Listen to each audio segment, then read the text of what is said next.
마태복음 12장 46절로 50절까지 다 같이 읽겠습니다. 예수께서 무리에게 말씀하실 때에 그의 어머니와 동생들이 예수께 말하려고 밖에 섰더니 한 사람이 예수께 여짜오되 보소서 당신의 어머니와 동생들이 당신께 말하려고 밖에 서 있나이다 하니 말하던 사람에게 대답하여 이르시되 누가 내 어머니이며 내 동생들이냐 하시고 손을 내밀어 제자들을 가리켜 이르시되 나의 어머니와 나의 동생들을 보라. 누구든지 하늘에 계신 내 아버지의 뜻대로 하는 자가 내 형제요 자매요 어머님이시라 하시더라. 아멘. 예수님이 원하는 가정이라는 말씀으로 우리 같이 은혜 나누도록 하겠습니다. 우리가 이제 5월 달에 가정의 달을 맞아요. 가정에 대해서 우리 같이 나누고 있습니다. 저번 주에 우리가 주님의 하나님 원하시는 진정한 가정, 하나님께서 에덴 동산을 통해서 우리에게 보여주셨던 본질적인 가정을 통해서 우리가 하나님이 원하시는 진정한 가정이 무엇인가에 대해서 같이 은혜를 나눴습니다. 오늘은 성경에서 말씀하시는 예수님이 원하시는 가정은 무엇인가? 예수님께서 이 성경을 통해서 이렇게 말씀을 하실 때, 가정에 대해서 말씀하실 때 그 말씀들을 취해서 예수님이 원하시는 가정이 무엇인가를 네 가지를 같이 은혜 나누는 시간 갖도록 하겠습니다. 먼저 예수님이 원하시는 가정은 무엇이냐? 여기 오늘 읽은 마태복음 12장 49절 50절에 보면 손을 내밀어 제자들을 가리켜 이르시되 나의 어머니와 나의 동생들을 보라. 누구든지 하늘에 계신 내 아버지의 뜻대로 하는 자가 내 형제요 자매요 어머니이니라 하시더라. 이렇게 말씀하셨어요. 자, 이 말씀 무엇입니까? 48절에 말하던 사람에게 대답하여 이르되 누가 내 어머니며 내 동생들이냐 이렇게 말을 했어요. 이 말씀을 하신 이유는 무엇입니까? 이 세상에서 말하는 육체적인 가족은 소용이 없다. 아무 소용이 없고 오직 영적인 가족, 즉 우리가 이제 교회 나와서 같이 신앙생활하는 지체들이야말로 나의 진정한 가족이다. 이렇게 말씀하시는 겁니까? 오늘 말씀하시는 것은 육체적 가족이 아무 소용이 없다라고 말씀하시는 게 아니라 하나님이 원하시는, 예수님이 원하시는 가정은 하나님을 주인으로 세우는 가정이다라는 말씀을 하시는 거예요. 그래서 육체적 가족도 영적인 가족도 다 중요한데 중요한 건 무엇이냐? 그 가족 안에 하나님을 주인으로 세우는 그 가정이야말로 예수님이 원하시는 가정이다라고 말씀하시는 것이죠. 오늘 말씀하신 이유는 보면 예수님께서 집을 떠나서 이제 공생의 사역을 시작하였습니다. 공생의 사역을 시작하시는데 집에 돌아오지 않는 거예요. 그러니까 집에 있는 가족들이 얼마나 걱정이 돼요. 그래서 예수님을 찾아간 거죠. 예수님을 찾아갔는데 사람들이 많이 모여 있으니까 집에 들어가지를 못하고 밖에서 기다리시다가 이렇게 기다리니까 예수님의 가족들을 알았던 사람들이 예수님 앞에 가서 밖에 가족들이 오셨어요. 이렇게 가니까 누가 내 가족이냐 이렇게 말씀하신 거죠. 그 말씀은 뭐냐면 지금 예수님이 뭐 하시러 나오신 거예요? 하나님의 사명을 감당하기 위해서 지금 나온 거 아닙니까? 그러니까 지금 내 사명, 하나님을 온전히 세우고 하나님을 주인으로 모시는 가정이 진정한 가정이다. 그러니까 여러분들의 삶 가운데에서 우리가 육체적인 가정도 중요합니다. 그러나 그 육체적인 가정이 진짜 예수님 원하시는 진정한 가족으로 거듭나기 위해서는 어떻게 해야 된다는 거예요? 영적으로 하나됨을 위해서 기도해야 된다는 것입니다. 즉 그 가정이 하나님을 주인으로 모시고 나아가야 된다는 것이죠. 하나님을 주인으로 모시고 나아갈 때 그 가정이 진정한 가정이고 예수님이 원하시는 가정이지 아무리 육체적으로 화목하고 행복하다 하더라도 그 가정 안에 하나님이 주인으로 세워지지 않는다면 그 가정은 겉으로 행복해 보일지 모르겠지만 결국 그 가정이 가는 길은 어떻게 있어요? 사망으로 갈 수밖에 없다는 것입니다. 우리 가정이 하나님 안에서 올바로 세워지고 생명으로 나아가고 축복으로 나아가기 위해서는 하나님을 주인으로 모셔야 될 줄 믿습니다. 그러니까 하나님을 주인으로 모시고 하나님을 위해 살아가라. 라고 주님께서 지금 말씀하시는 거예요. 그렇기 때문에 우리는 더더욱 하나님을 온전히 세우고 나아가는 자가 되어야 될 줄 믿습니다. 하나님을 주인으로 모시는 자. 우리가 세상 살아갈 때 어떠한 일이 있어도 제일 먼저 하나님 앞에 기도하면서 나아가는 가정. 그 가정이야말로 진정한 가정이고 예수님이 원하시는 가정이고 그거의 가정이야말로 행복한 가정인 줄 믿습니다. 우리가 예수님 믿고 다 같이 영적으로 하나 됐다고 무조건 하하호호 즐겁고 기쁨과 웃음 꽃만 넘치는 것은 아니잖아요. 그렇죠? 우리가 세상 살다 보면 또 우리가 이렇게 가정에서 같이 있다 보면 싸우기도 하고 소리도 내고 큰 소리도 칩니다. 그러나 그렇다 할지라도 우리가 믿음으로 하나 되면 서로 회개하고 주님 앞에 다시 돌아서서 예수님의 말씀 안에 무릎을 꿇는 자가 되어야 될 줄 믿습니다. 하나님을 주인으로 모시는 자, 그건 무엇입니까? 하나님의 말씀에 순종하는 자를 말하는 것이죠. 우리가 가장 중요한 것이 무엇입니까? 하나님의 말씀을 듣고 따르는 자. 즉 우리 가정도 하나님의 말씀을 따르고 하나님의 말씀에 무릎을 꿇는 그런 가정이 돼야 될 줄 믿습니다. 그런 가정이야말로 예수님이 원하시는 가정이라는 것이죠. 누구든지 모두에게 열려 있는 것이죠. 누구든지 나의 가족이 될 수 있다. 즉 우리가 예수님을 믿는 자들은 누구에게나 하나님의 가정으로 세워질 수 있다는 것이죠. 그렇지만 아무에게나 열려 있는 게 아니죠. 누구에게만 하나님 허락하시는 거예요? 하늘에 계신 내 아버지 뜻대로 하는 자만 될 수 있다는 거예요. 그러니까 우리가 예수님을 믿는 것도 마찬가지예요. 누구에게나 다 열려 있습니다. 예수님을 믿는 믿음의 길은 다 열려 있지만 아무나 예수님을 믿고 주님 앞에 나오는 게 아니죠. 하나님의 뜻을 따르는 자라는 것이죠. 하나님의 뜻을 따라 하나님의 말씀에 순종하는 자, 이런 하나님의 말씀에 순종하는 자가 하나님 원하시는 그리스도인이요, 하나님 원하시는 하나님의 그리스도인 가정이 될 줄 믿습니다. 그래서 우리는 하나님의 뜻대로 나아가는 자가 되어야 된다는 것이죠. 그러기 위해서는 내가 주인이 되는 것이 아니라 하나님을 주인으로 모시는 거죠. 우리가 수요예배 때 말씀을 드렸잖아요. 지금 마귀가, 사단이 우리의 가정과 교회를 공격할 때 가장 중요시하는 게 뭐라고 그랬어요? 내가 주인이다라는 것이죠. 내 삶의 주인은 나다. 내 가정의 주인은 나다. 내 교회의 주인은 나다. 인간이 교회의 주인이고 우리가 가정의 주인이고 내가 내 삶의 주인이고 인간을 주인으로 모시는 거죠. 그러다 보니까 모든 것이 하나님과는 반대되는 길을 가게 된다는 것입니다. 그렇기 때문에 우리가 하나님의 뜻대로 나아가는 자, 이것이야말로 우리에게 하나님 안에서 진정한 영적 가정인 줄 믿습니다. 그래서 하나님의 뜻을 따라 하나님의 말씀에 무릎을 꿇는 자들, 그런 자들을 원하시는 것이죠.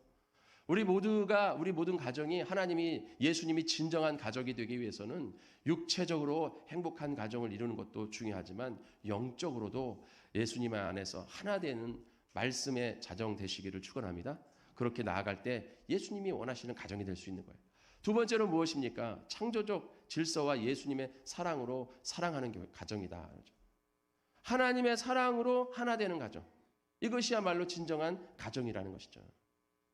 우리가 가족에서 아까도 말씀드린 것처럼 행복하기 위해서 어떻게 해야 됩니까? 마냥 행복한 게 아니잖아요. 가족이라는 단위가 그렇게 마냥 행복한 곳은 아니에요. 굉장히 밀접한 관계를 맺고 있잖아요, 저희가. 정말 서로 볼 걸 못 볼 걸 다 보는 게 가족이에요. 그렇기 때문에 어떻게 보면 더 힘든 순간과 그런 과정들이 있습니다. 어려움이 있어요. 그걸 극복해내고 나아갈 때 비로소 행복한 가정이 될 수 있는 것이지, 그걸 숨기고 그걸 참고 그것을 피한다고 해서 될 일이 아니죠.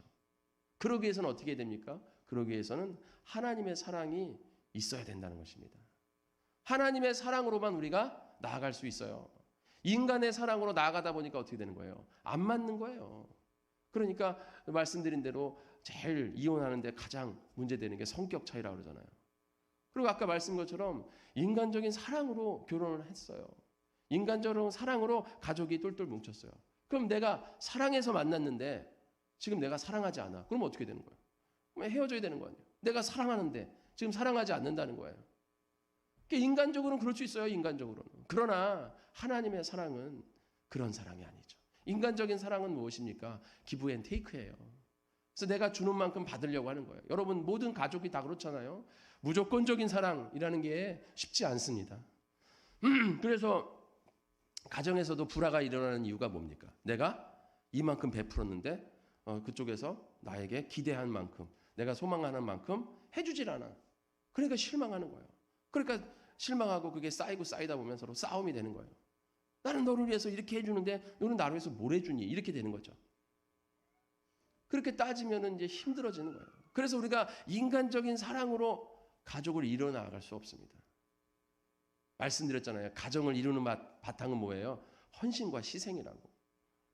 헌신과 희생이에요. 사람과 사람이 만나서 거기서 한 몸을 이루기 위해서는 어느 누군가는 포기하고 어느 누군가는 희생하고 헌신해야 그것이 하나 될 수 있는 것이지, 내가 가진 거 다 가지고서 하나 된다? 하나 될 수 없죠.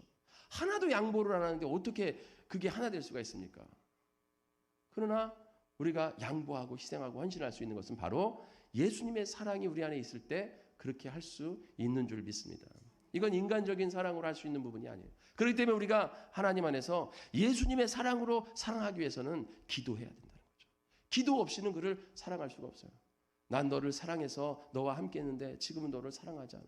나는 너를 이런 부분을 사랑해서 너랑 결혼했는데 보니까 그 부분이 내가 착각했던 것 같아. 그 부분이 아닌 것 같아. 내가 너를 나와 성격이 맞아서 사랑했는데 살다 보니까 성격이 맞는 게 아니라 성격이 맞지가 않네. 그래서 지금은 사랑하지 못해. 이렇게 사랑이 식어진단 말이죠. 사랑이 식어지면 어떻게 되겠어요? 결국 헤어지겠죠. 저는 그런 걸 이제 사랑이라고 얘기를 하지 않는데 여러분 우리가 살면서 사랑과 좋아함이 있어요. 좋아한다는 것과 사랑한다는 건 다른 거예요. 근데 많은 사람들이 좋아하는 걸 사랑하는 건 줄 알고 있다는 거죠. 좋아하는 건 진짜 좋은 거예요. 그거 보면 내가 신나는 거죠. 행복하고. 그렇기 때문에 행복한 거예요. 근데 그걸 사랑으로 착각하는 거죠. 사랑과 좋아함은 다른 거예요. 사랑하는 거는 마냥 행복한 것만은 아니에요. 아까 말씀드렸잖아요. 사랑은 희생이라고. 그래서 그를 위해서 내가 희생하고 헌신할 수 있는 게 바로 사랑이에요. 내가 그를 만나서 기분 좋고 행복해. 그건 이제 좋아하는 거예요. 내가 그를 위해서 희생할 수 있고 헌신할 수 있다. 그러면 이제 그 사람은 사랑하는 겁니다. 믿으십니까? 그래서 내가 사랑한다. 그건 결국 세상 사람들이 말하는 사랑한다는 것은 좋아한다는 얘기예요. 좋아하는 건 싫어질 수도 있어요. 그러나 사랑은 싫어질 수 없어요. 내가 희생하고 헌신할 수 있는데 어떻게 싫어질 수가 있습니까? 여러분 다 예수님의 사랑으로 사랑하시길 바랍니다. 세상에서 말하는 사랑은 다 좋아하는 거예요. 사랑은 오직 예수님의 사랑으로만 할 수 있는 것입니다. 예수님께서 우리가 죄인 되었을 때 우리를 위해서 십자가에 못 박혀 돌아가신 줄 믿습니다. 예수님이 우리가 예수님을 사랑해서 우리를 사랑한 게 아니라 우리가 예수님을 싫어하고 미워했을 때부터 예수님 우리를 사랑하셔서 우리를 위해서 목숨을 오르셨다는 것이죠. 그래서 자기의 사랑을 확증해 주셨다는 것입니다. 그 희생과 헌신이 있어요. 우리가 가족을 사랑할 때 정말 내가 예수님의 사랑으로 가족이 하나 된다면 뭐가 두렵겠습니까? 그런데 우리가 자꾸 예수님의 사랑으로 가족을 대하는 게 아니라 자꾸 인간적인 사랑으로 가족을 대하다 보니까 이런저런 얘기가 나오는 것이죠. 우리는 예수님의 사랑으로 하나 되어야 될 줄 믿습니다. 마태복음 19장에 보면 예수께서 대답하여 이르시되 사람을 지으시니가 본래 그들을 남자와 여자로 지으시고 말씀하시기를 그러므로 사람이 그 부모를 떠나서 아내와 합하여 그들이 한 몸이 될지라 말씀하셨잖아요. 그리고 6절에 그런즉 이제 둘이 아니요 한 몸이니 그러므로 하나님이 짝지어 주신 것을 사람이 나누지 못할지니라 말씀하셨죠. 누가 짝지어줬다는 거예요? 하나님이 짝지어줬다는 것이죠. 우리는 우리가 선택하고 우리가 그 사람을 만난 것 같지만 결국 누가 짝지어줬다는 거예요? 하나님께서 만나게 하시고 하나님께서 하나 되게 하셨다는 것입니다. 결국 하나님의 사랑으로 하나 된 것이 가정이에요. 그렇기 때문에 우리가 가정 안에선 하나님의 사랑을 가져야 우리가 가족을 아름답게 유지해 나갈 수 있는 것이죠. 하나님이 우리를 짝지어 주셨는데 우리가 우리의 인간적인 생각과 사람의 사랑으로 자꾸 이 가족을 대하다 보니까 여러 가지 문제가 되는 것이죠. 우리 가족은 하나님이 이루어 주셨다. 이것을 우리가 꼭 기억해야 될 줄 믿습니다. 여러분이 선택하고 여러분이 판단한 게 아니에요. 내가 선택하고 내가 판단했으니까 내가 또 선택하고 내가 판단해서 이 가정을 깨야겠다. 이렇게 생각하면 안 된다는 것이죠. 이것은 하나님이 짝지어 주신 거라는 거예요. 우리는 꼭 이것을 기억하고 우리가 힘들고 어려울 때마다 예수님 앞에 기도하시기를 바랍니다.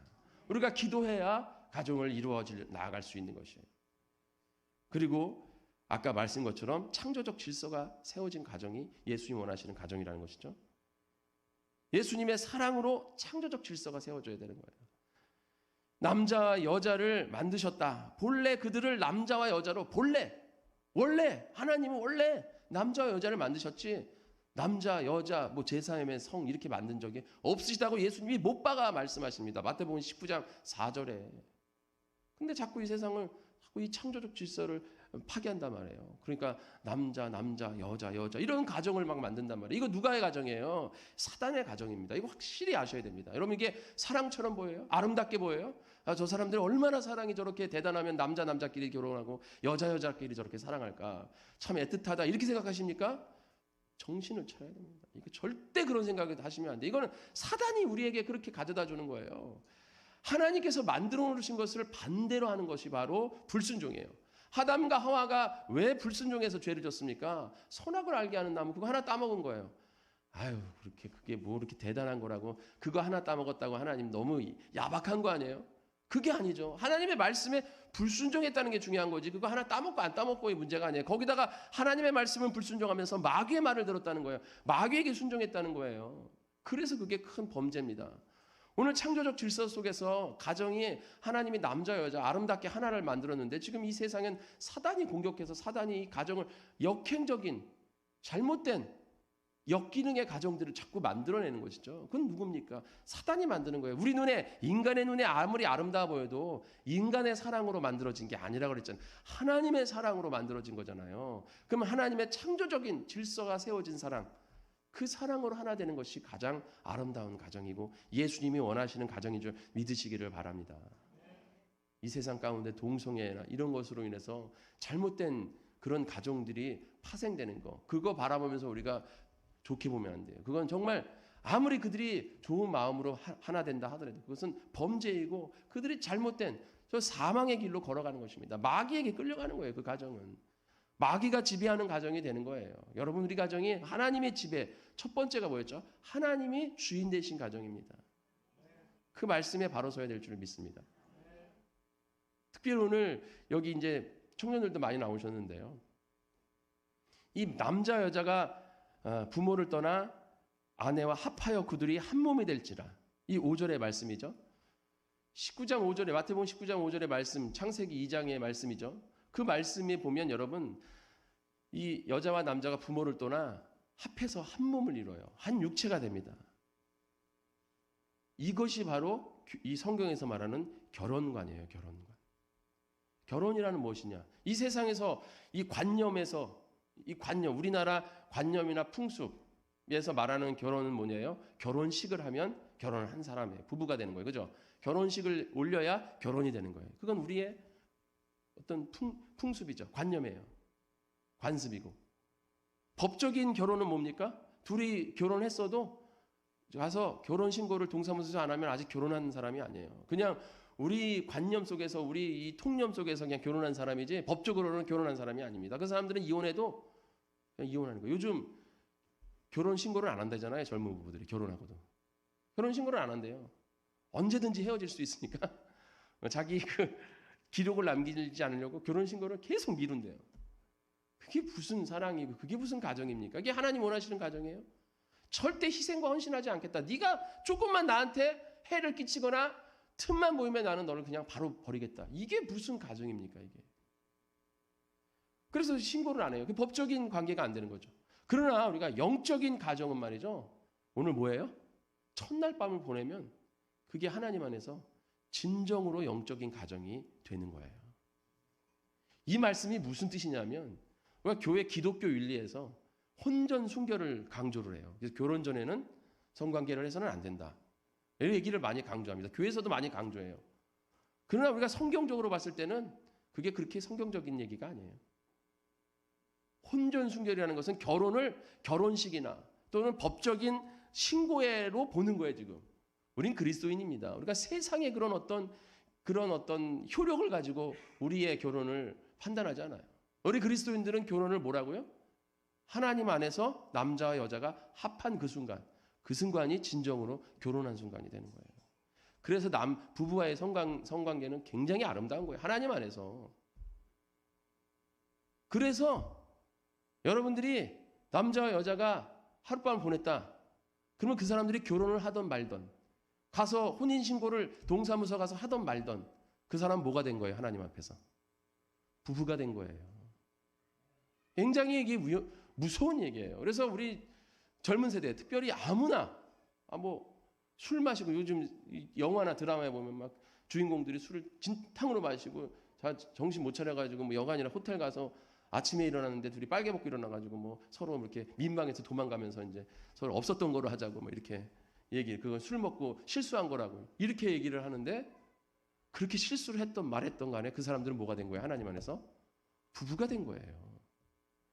그리고 그 사람들이 그냥 헤어지고 나가서 딴 사람이랑 결혼하면 그거 뭐가 되는 거예요? 간음하고 은행한 자들이 되는 거예요. 하나님 앞에서는. 그래서 그리스도인들은 아무나 함부로 성관계를 해서는 안 되는 거예요. 결혼 안 할 건데 괜찮아요. 그냥 서로 합의해서 그냥 결혼 하룻밤 보내고 그냥 헤어진 건데 괜찮아요. 아니라는 것이죠. 그래서 여러분들이 여러분들 만약에 결혼한 사람들이 밖에 나가서 바람을 핀다, 세상적으로 바람을 핀다, 내가 그 여자한테 배신했다, 뭐 이런 것도 문제지만 하나님 앞에서 뭐 한 거예요, 사람은? 음행한 거예요. 우리 청년들도 확실히 기억하시기를 바랍니다. 혼전순결이 중요한 게 아니라 내가 뭐 그 순간에 뭐 감정에 취했든 어쨌든 내가 한 남자랑 한 여자랑 관계를 맺었다.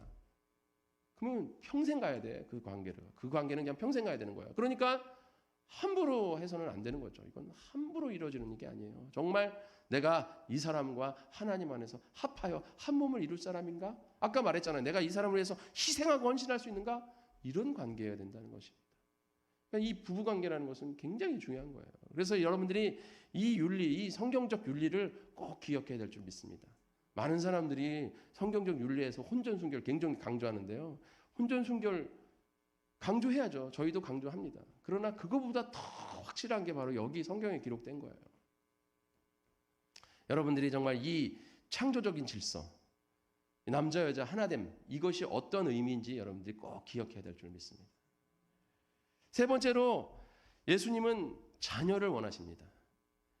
우리가 창세기에 보면, 마태복음 19장에 보면 13절에 그때 사람들이 예수께서 안수하시고 기도해 주심을 바라고 어린아이들을 데리고 오매 제자들이 꾸짖거늘 예수께서 이르시되 어린아이들을 용납하고 내게 오는 것을 금하지 말라. 천국이 이런 사람의 것이니라 라고 말씀하십니다. 이 말씀이 언제 나오시냐면 지금 바리새인들과 서기관들이 와가지고 예수님 앞에 결혼하고 이혼에 대해서 막 얘기해요. 이혼해도 돼요? 말아야 돼요? 막 이런 얘기를 막 해요. 그래서 결혼과 이혼에 대한 얘기하시면서 예수님이 결혼은 굉장히 신성한 거다라고 말씀을 하시죠. 이혼을 하라고 모세가 그 이혼장을 만든 게 아니라 너무 사람들이 무분별하게 이혼해서 이혼장을 만든 거다. 그 부분에 있어서는 제가 말씀을 드렸어요. 그래서 예수님은 결혼을 굉장히 신성한 것이고 오늘 하나님이 짝지어 주신 것이다. 말씀을 하시죠. 그러면서 바로 이 어린아이의 사건이 기록되어 있습니다. 이 말씀은 뭐예요? 결국 가정에서의 결실은 자녀다.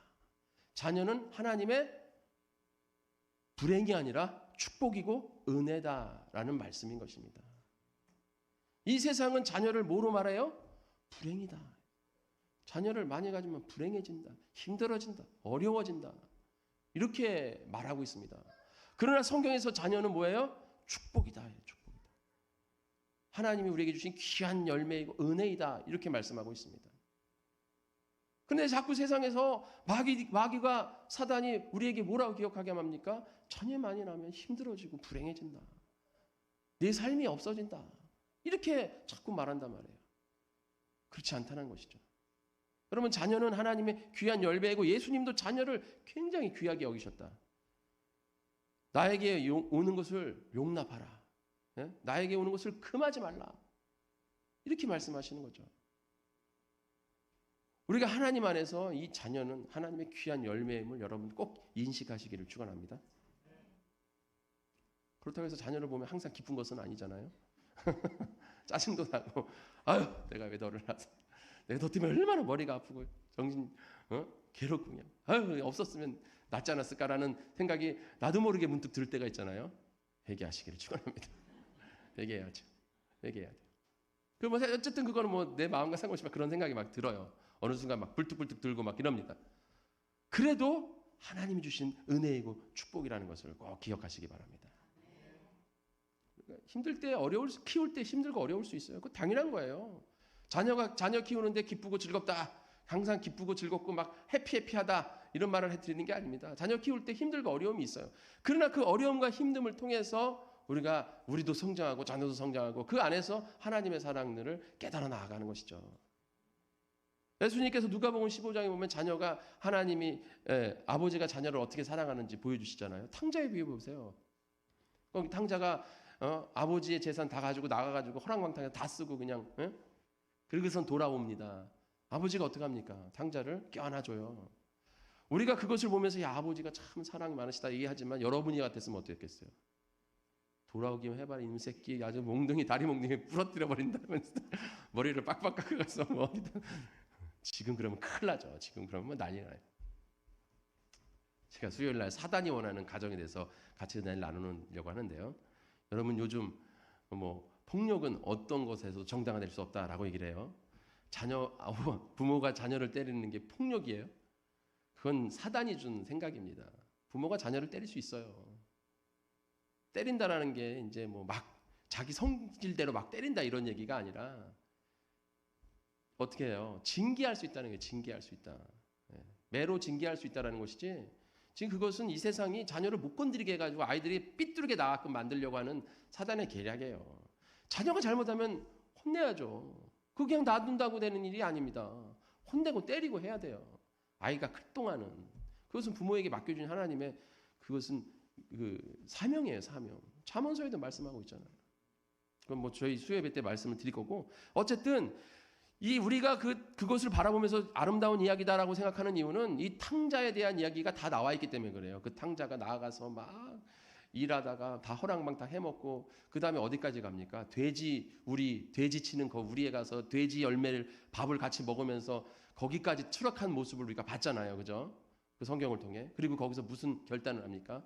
아버지 집에는 먹을 게 많은데 내가 그냥 아버지 집 가서 종으로서 내가 해야겠다. 그런 어떤 그 변화된 모습을 다 봤기 때문에 우리가 그것을 아름답다, 애처롭다 생각하는 것이지. 우리가 이걸 모르고 밖에 나가서 막 허라망타 다 해놓고 나중에 돌아와 봐요.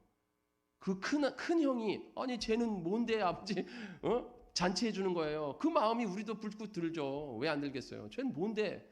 난 아버지 집에서 죽도록 일했는데 쟤는 나가서 막 지 멋대로 쓰고 왔는데도 잔치 베풀어 주네. 그런 마음이 들죠.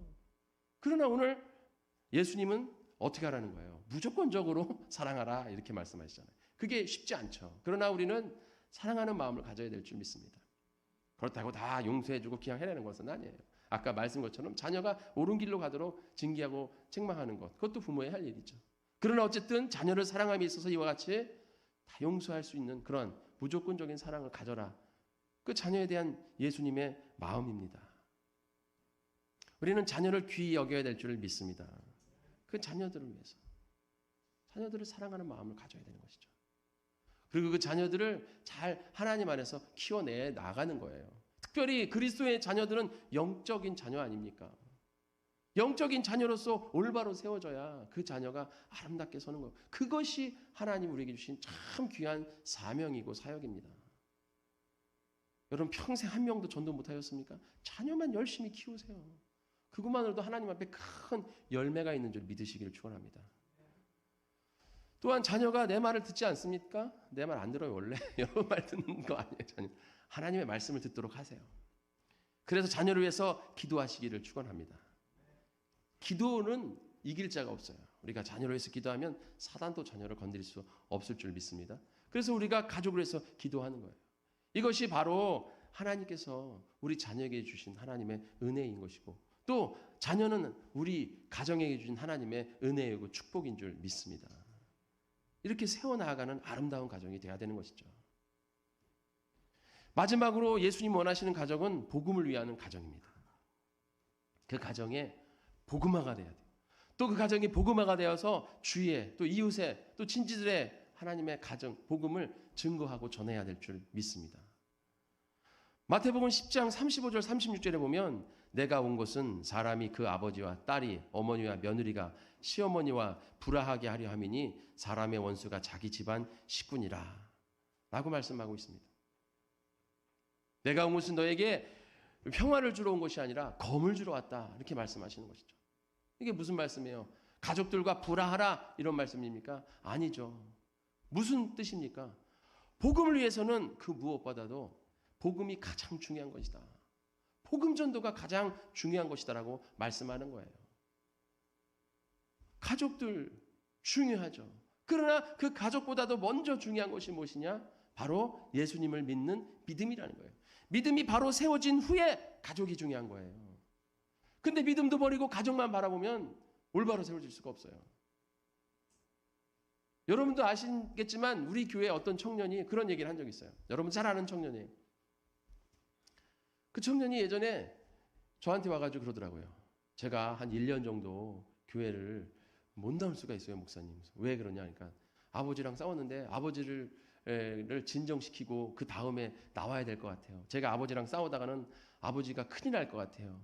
그 아버지가 병이 있었어요. 근데 아버지가 교회 다니는 걸 굉장히 막어. 그러니까 얘가 몰래 교회를 다녔는데 그걸 아버지가 알았어요. 그래서 아버지랑 대판을 싸웠어요. 근데 아버지가 그 얘기 때문에 막 쓰러지셨어요.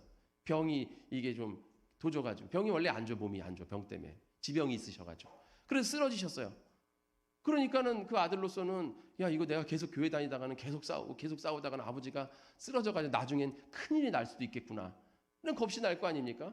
그러니까 지금 당장은 교회를 좀 내가 다니지 말아야겠어 아버지를 좀 안정을 시키고 그런 다음에 좀 이렇게 수습을 하고 한 1년 있다 2년 있다 내가 그때 교회를 가야겠구나 이런 생각을 한 거겠죠. 그래서 저한테 와서 그 얘기를 하더라고요. 지금 제가 여기서 계속 우기고 교회 다녔다가는 그래서 막 주일만 되면 그냥 어디 갔나 파악을 하는 거예요. 못 나가게. 너 또 뭐 친구 만난다 그래도 안 되는 거예요. 그냥. 예전에 뭐 친구 만난다 그러고 나가고 뭐 공부한다 그러고 나가 그러면서 교회 왔는데 그걸 알게 된 거죠. 그러니까 막 주일날에는 꼼짝도 못하게 하는데 만약에 주일날 나가면 아버지랑 싸우고 나와야 되는데 싸우고 나면 아버지가 쓰러질 것 같고 또 싸우고 나와서 또 예배 드리는데 또 마음이 얼마나 불편해요. 그러니까 예배도 안 되고 그러니까 내가 이렇게 교회 다니는 게 맞나? 이런 생각을 하면서 말을 하더라고요. 그래서 제가 이 말씀을 읽어줬어요. 가장 먼저 중요한 것은 가족도 중요하지만 누가 중요한 거예요? 예수님을 믿는 믿음. 이것은 꺾여서는 안 된다. 이것이 가장 중요한 것이다. 우선시되는 것이다. 이거죠. 지금 그렇게 됐다는 건 마귀가 드러났다는 거예요. 더 믿음으로 바로 서야 되는 것이죠. 여기서 뒤로 물러섰다가는 마귀가 좋아하겠죠. 여기서 물러설 것이 아니라 믿음으로 나아가는 자가 되어야 될 줄 믿습니다. 누가복음 9장 59절에서 62절에 또 다른 사람에게 나를 따르라 하시니 그가 이르되 나로 먼저 가서 내 아버지를 장사하게 허락하옵소서.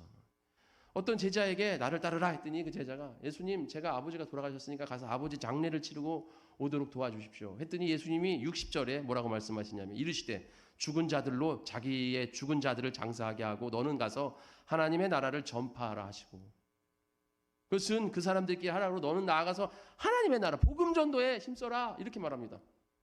누가 보면 아니 아버지가 장례가 났는데 이럴 수가 있나. 장례 치러야죠. 가지 말라고 말씀하시는 게 아니에요. 지금 예수님이 말씀하시는 건 뭐예요? 우선순위가 어디에 있느냐. 이것을 꼭 기억해라 라고 지금 우리에게 말씀하시는 거예요.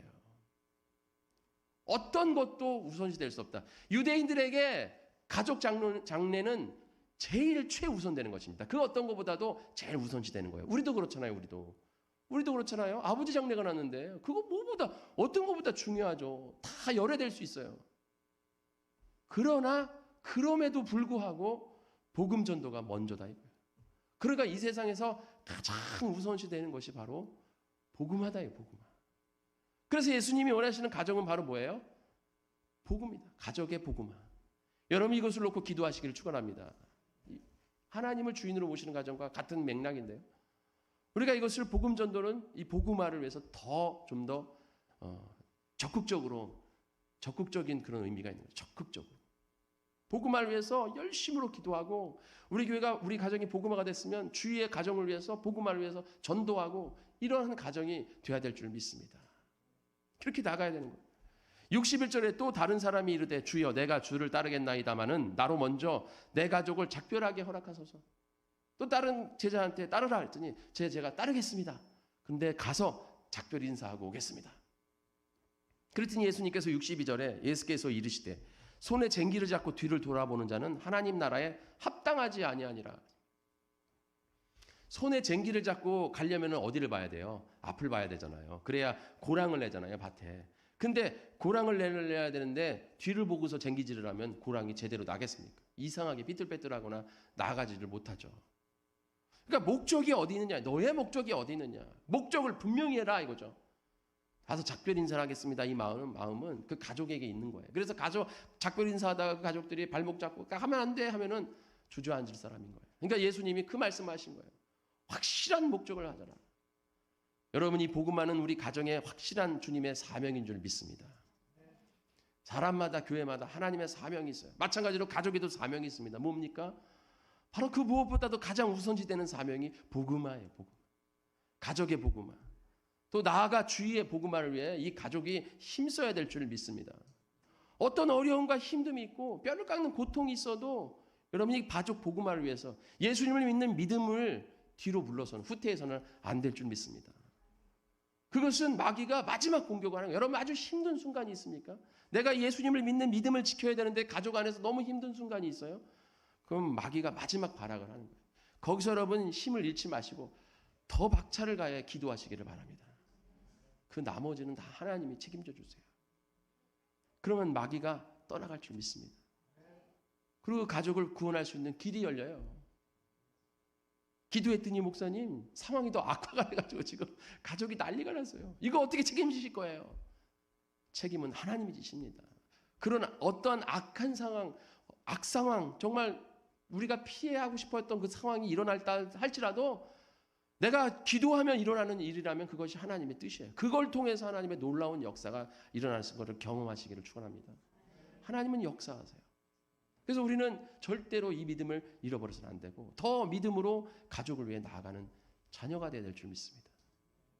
이처럼 오늘 예수님 원하시는 가정은 하나님을 가정의 주인으로 삼는 가정, 또 예수님의 사랑으로 하나 되고 창조적 질서가 세워지는 가정, 또 자녀들이 축복된 가정, 또 예수님의 복음화를 위한 가정이 예수님을 위한 예수님이 원하시는 가정인 줄 믿습니다.